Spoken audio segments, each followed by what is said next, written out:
حضرت ابو ذر رضی اللہ عنہ سے روایت ہے کہ نبی اکرم صلی اللہ علیہ وآلہ وسلم کے کچھ ساتھیوں نے نبی اکرم صلی اللہ علیہ وآلہ وسلم سے عرض کی، اے اللہ کے رسول، زیادہ مال رکھنے والے اجر و ثواب لے گے؟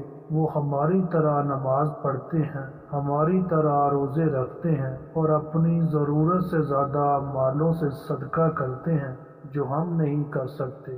آپ نے فرمایا، کیا اللہ تعالیٰ نے تمہارے لیے ایسی چیز نہیں بنائی جس سے تم صدقہ کر سکو؟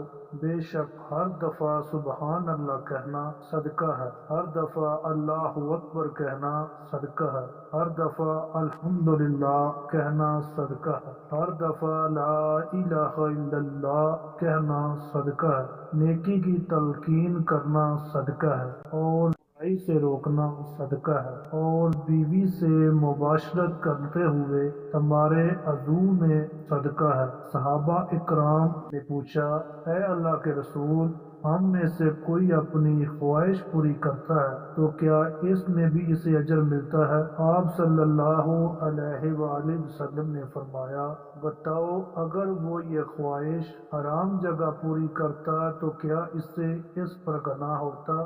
اسی طرح جب وہ اسے حلال جگہ پوری کرتا ہے تو اس کے لیے اجر ہے۔